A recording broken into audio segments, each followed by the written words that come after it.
मेरा नाम है हरिया, मैं काम करता हूँ बहुत बढ़िया, खाता हूँ खाना और रोज गाता हूँ गाना। अरे यार, आज तो बहुत देर हो गई। इस खतरनाक जंगल को देखकर तो मेरे हाथ पैर ठंडे हो गए हैं। अगर मैं वक्त पर गांव नहीं पहुंचा तो मालिक बहुत नाराज हो जाएंगे। तभी हरिया को एक आवाज सुनाई देती है। सुनिए हरु जी। अरे, ये आवाज किसने दी? तभी हरिया को सामने कुछ दूर एक औरत खड़ी दिखाई देती है। अरे भाई, ये औरत अकेली इतनी रात को इस जंगल में क्या कर रही है? चलकर पूछना पड़ेगा।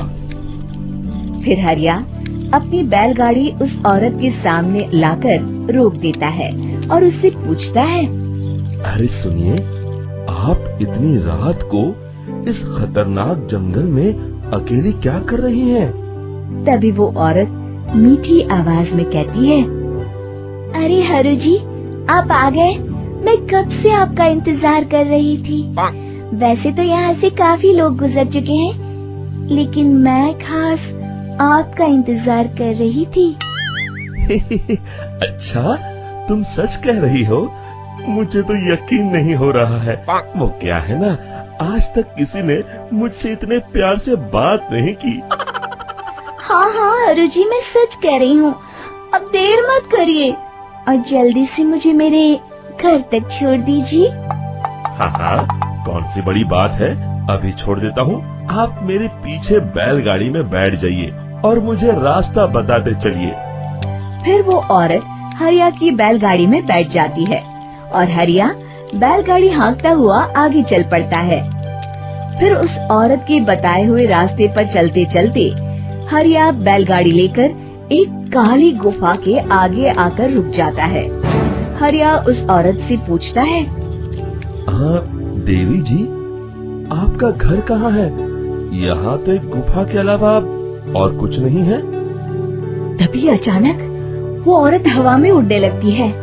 देखते ही देखते उसका सुंदर रूप एक डरावनी चुड़ैल में बदल जाता है और वो जोर जोर से हंसती है। अरे तू तो एक नंबर का बेवकूफ निकला। तू तो बड़ी आसानी से मेरी बातों में आ गया। अरे मर गया रे, ये तो एक चुड़ैल है। हे भगवान बचा ले, ये तो बड़ी डरावनी दिखाई दे रही है। और फिर अगले ही पल हरिया की बैलगाड़ी में रखा सारा सामान हवा में उड़ता हुआ उस काली गुफा के अंदर चला जाता है और वो चुड़ैल भी उस गुफा के अंदर जाकर कहीं गायब हो जाती है।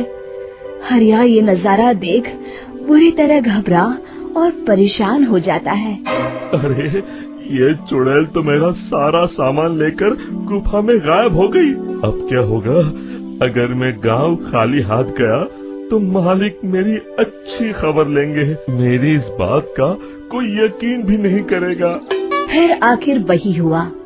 हरिया के मालिक चंपक सेठ को हरिया की किसी भी बात पर रत्ती भर भी यकीन नहीं हुआ। चंपक सेठ को लगा हरिया झूठ बोल रहा है और उसने ही लालच में आकर सारा सामान हड़प कर लिया है। फिर हरिया को बेईमान समझकर चंपक सेठ उसे काम से निकाल देता है। अगले दिन अपनी दुकान में परेशान बैठा चंपक सेठ गुस्से में बड़बड़ाता है। अरे, दुकान में तो सामान बिल्कुल भी नहीं है। अब मुझे ही शहर जाकर सामान लाना होगा। फिर वो अपनी बैलगाड़ी लेकर शहर चला जाता है। शहर से सामान लेकर जब चंपक सेठ वापस गांव लौट रहा होता है, तभी उसे एक आवाज सुनाई देती है। चंपक जी, ओ चंपक जी। अरे, ये तो कोई मेरा नाम लेकर मुझे पुकार रहा है। फिर उस रास्ते में वही औरत खड़ी दिखाई देती है। फिर क्या था, हरिया की तरह चंपक सेठ भी उस औरत के पास अपनी बैलगाड़ी लेकर जाता है और वो भी उसकी चिकनी चुपड़ी बातों के मोह जाल में फंस जाता है। फिर चुड़ैल उसे भी अपनी गुफा तक ले जाती है और उसका सारा सामान लेकर गुफा में गायब हो जाती है। बेचारा चंपक सेठ लाचार होकर खाली हाथ गांव लौट आता है। फिर ये उस जंगल में रोज की बात हो जाती है। जो कोई भी शहर से कुछ लेकर गांव की तरफ लौटता, वो चुड़ैल उसे बेवकूफ बनाकर उसका सारा सामान लेकर गुफा में गायब हो जाती। एक दिन हरिया एक लकड़हारे को उसी जंगल की तरफ जाते हुए देखता है। फिर हरिया उसे रोकते हुए कहता है, अरे भाई, क्यों अपनी मौत को दावत दे रहे हो? मेरी बात मानो, आगे जंगल में मत जाओ, वहाँ एक बड़ी भयानक चुड़ैल रहती है। लकड़हारा हरिया की बातों को नजरअंदाज करते हुए कहता है, अरे भाई, मुझे पहले ही बहुत देर हो चुकी है, मुझे जाने दो भाई। शाम तक लकड़ियाँ काट कर शहर के बाजार में बेचना है। तुम अपनी ये कहानी किसी फुर्सत में बैठे इंसान को सुनाओ, मैं तो चला। इतना कहकर लकड़हारा वहाँ से आगे जंगल की तरफ चला जाता है। फिर अगले दिन गांव के मुखिया के घर के बाहर बहुत सारे लोग जमा हो जाते हैं। तभी हाथ में कुल्हाड़ी लिए खड़ा लकड़हारा कहता है, अरे मुखिया जी, अब आप ही हमें बचाइए उस जंगल वाली चुड़ैल से। हमारा सारा काम तो शहर से ही होता है। अरे मुखिया जी, उस चुड़ैल की वजह से तो मैं पूरी तरह बर्बाद हो गया हूँ। हम सबको मिलकर उस चुड़ैल का कोई इलाज करना पड़ेगा। तभी भीड़ में खड़ा बीरा कहता है, आप लोग चिंता मत करिए, कल से वो चुड़ैल किसी को नहीं लूट पाएगी। मेरे पास एक बहुत अच्छी तरकीब है। तभी चंपक सेठ उसका मजाक उड़ाते हुए कहता है, अरे तेरा नाम बीरा है तो क्या हुआ? तूने अभी उस चुड़ैल को देखा नहीं है? जाकर अपना काम कर, बड़ा आया। तब मुखिया जी कहते हैं, नहीं नहीं चंपक सेठ, मुझे लगता है हमें इस लड़के को एक मौका देना चाहिए। फिर सभी गांव वाले मुखिया जी की बातों से सहमत हो जाते हैं और वीरा शाम को एक बैलगाड़ी में कुछ सामान लादकर उस जंगल की ओर चल देता है। वीरा, ओ वीरा, कहाँ जा रहा है? तभी वीरा मुड़ के देखता है, वही चुड़ैल एक औरत के रूप में खड़ी है। अरे बहन जी, मैं आपको ही ढूंढ रहा था। देखिए, मैं आपके लिए क्या लाया हूँ। अरे वाह, तो खुद मेरे लिए इतना सामान लाया है।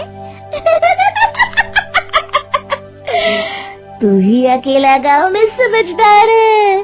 जरा देखो, मैं भी खोल के, बड़े भूख लगी है।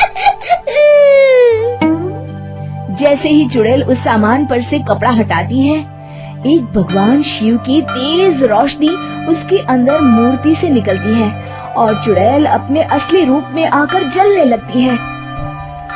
अरे मैं जल रही हूँ, बचाओ! बचाओ! ओम नमः शिवाय! मर गई मैं! देखते ही देखते वो चुड़ैल राख के साथ उड़ जाती है और सभी गांव वाले भी वहां जाते हैं। शिक्षा बुराई पे सदा अच्छाई की ही जीत होती है।